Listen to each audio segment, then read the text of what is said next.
कानपूरमधलं लक्ष्मणपूर एक शांत गाव. याच शांत गावात धीरेंद्र पासी आणि रीना यांचा संसार वसलेला होता. त्यांच्या लग्नाला 20 वर्षांहून अधिक काळ लोटला होता. धीरेंद्र गावातील एक प्रतिष्ठित आणि मेहनती शेतकरी. त्याचे केस पांढरे झाले असले तरी त्याच्या डोळ्यात एक स्वप्न होतं, ते म्हणजे आपला मुलगा आकाश शहरात शिकून एक मोठा अधिकारी व्हावा. धीरेंद्रच्याच घरात त्याचे 2 पुतणे राहत होते, सतीश आणि विक्रम. सतीश 20शीतला तरुण. तो दिसायला चांगला, बोलण्यात हुशार, पण त्याच्या डोळ्यात शहराची चमक होती. त्याला गावातल्या साध्या आयुष्यातून बाहेर पडण्याची घाई झाली होती. त्याच्या मनात एक प्रकारची असुरक्षितता होती, जी त्याला सतत काहीतरी मोठं करायला प्रवृत्त करत असे. तो सतत मोबाईलवर वेळ घालत असे आणि सोशल मीडियावर सक्रिय असायचा.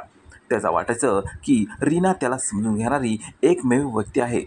विक्रम सतीशच्या अगदी उलट होता. तो लाजाळू, शांत आणि भावनिक होता. विक्रमला लहानपणापासूनच धीरेंद्रबद्दल खूप आदर वाटायचा. तो धीरेंद्रला वडिलांप्रमाणे मानत असे. आकाश शिक्षणासाठी दूर गेल्यामुळे घरात एक पोकळी निर्माण झाली होती, जी धीरेंद्रच्या एकटेपणाची भावना अधिक वाढवत होती. कारण रीना त्याच्याशी कामापुरतं संवाद ठेवायची. तो पत्नी रीनासोबत बोलण्याचा प्रयत्न करे, पण रीना मनाने त्याच्यापासून खूप दूर जात होती. पती पत्नी असून ते परक्यासारखे राहायचे. गेल्या काही महिन्यांपासून रीनाच्या हातात एक स्मार्टफोन आला होता, जो तिच्या मावस बहिणीने तिला भेट म्हणून दिला होता.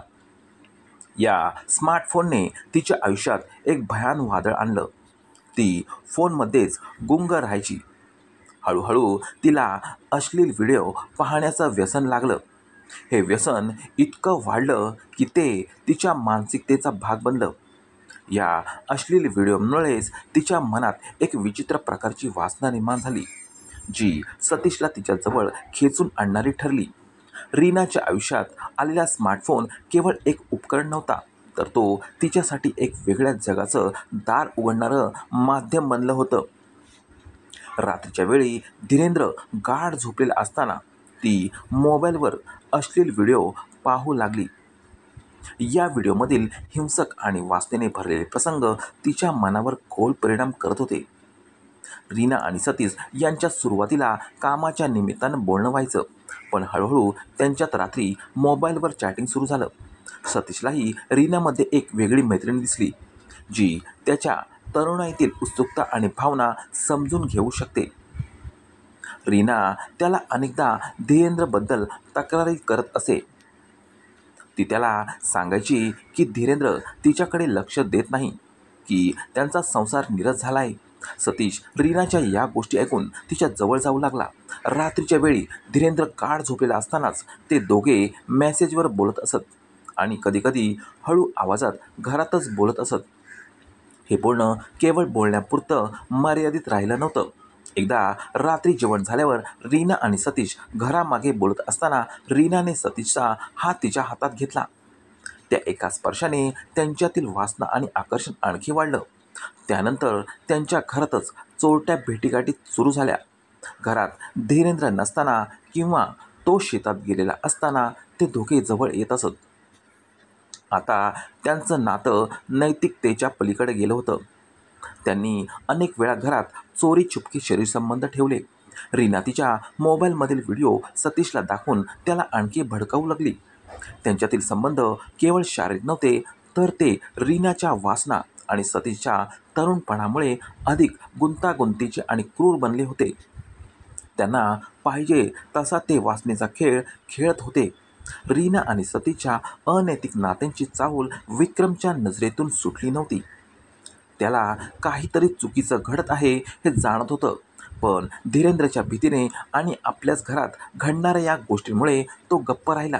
त्याच्या मनात एक प्रचंड द्वंद्व सुरू झालं होतं. धीरेंद्रला रीनाच्या मोबाईलच्या अतिवापराचा आणि तिच्या विचित्र वागण्याचा संशय आला. एके दिवशी रात्री त्याला रीना आणि सतीशच्या हसण्याचा आवाज आला, जो त्याला संशयास्पद वाटला. त्याने खिडकीतून पाहिलं आणि रीनाचा हात सतीशच्या हातात असल्याचं पाहून त्याच्या काळजाचा ठोका चुकला. धीरेंद्रला आपल्या डोळ्यांवर विश्वास बसला नाही, पण समोर दिसणारं सत्य कडू होतं. तो रागाने आत गेला, पण त्याने थेट रीनाला विचारलं नाही. त्याने मनात ठरवलं, मी आधी सत्य शोधून काढेल. दुसऱ्या दिवशी तो बाजारातून CCTV कॅमेरे घेऊन आला. रीना आणि सतीशसाठी ही धोक्याची घंटा होती. त्यांना कळलं की जर हे कॅमेरे लागले तर त्यांच्या नात्यांचं आणि रीनाच्या व्यसनांचं सत्य बाहेर येईल. म्हणूनच त्यांनी धीरेंद्रला कायमचं संपवायचं ठरवलं. त्या रात्री रीनाने जेवणात झोपेच्या गोळ्या मिसळल्या. धीरेंद्र गाढ झोपी गेला, पण झोपण्यापूर्वी त्याने रीनाकडे एक शेवटची नजर टाकली. त्याच्या डोळ्यात एक अनामिक वेदना आणि संशय होता. जणू त्याला भविष्यात काय होणार आहे याची पुसटची कल्पना होती. धीरेंद्रच्या गाढ झोपेचा फायदा घेऊन रीनाने सतीशला बोलावलं. त्याचवेळी त्यांच्या घरात राहणारा दुसरा पुतण्या विक्रम, जो शांत स्वभावाचा होता, त्याला काहीतरी अघटित घडत असल्याची जाणीव झाली.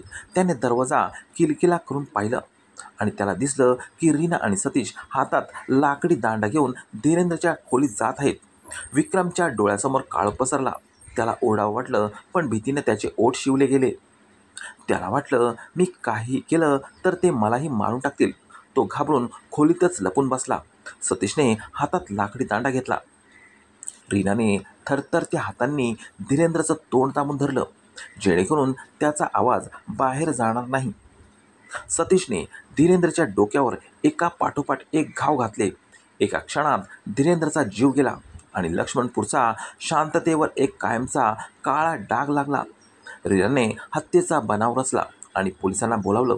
पोलीस इन्स्पेक्टर विजय यांच्याकडे या प्रकरणाचा तपास आला. विजय अनुभवी अधिकारी होता. त्याला रीनाच्या डोळ्यातील भीती आणि तिच्या बोलण्यातील विसंगती जाणवली.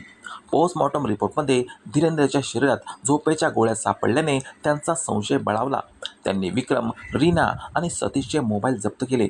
तपासणीत हत्येच्या रात्री सतीश आणि रीनामध्ये 40 वेळा संभाषण झाल्याचं उघड झालं. सर्वात धक्कादायक बाब म्हणजे रीनाच्या मोबाईलच्या फॉरेन्सिक तपासणीत पोलिसांना अनेक अश्लील व्हिडिओ सापडले. रीना आणि सतीश यांच्यातील अनैतिक संबंधाचा हा सर्वात मोठा पुरावा होता. विजयने रीना आणि सतीशला स्वतंत्रपणे चौकशीसाठी बोलावले. सतीशला जेव्हा रीनाच्या मोबाईलमधील पुराव्यांबद्दल सांगण्यात आले तेव्हा त्याला वाटलं की रीनाने सर्व काही सांगितलं आहे. तो फसला आणि घाबरून त्याने सर्व गुन्हा कबूल केला. त्याचवेळी विजयने विक्रमला बोलावले. विक्रमने पाहिलेली ती भयानक रात्र आठवून सर्व सत्य सांगितलं. त्याने हत्येचा कट रचताना रीना आणि सतीशला पाहिल्याचे सांगितले. या सर्व पुराव्यांवरून हत्येचा कट उघड झाला.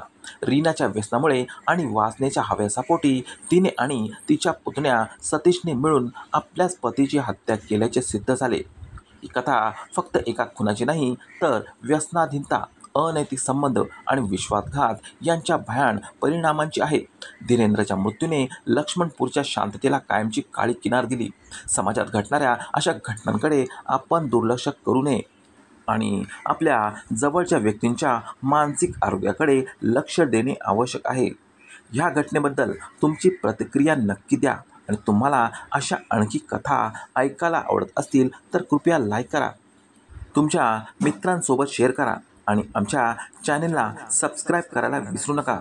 धन्यवाद.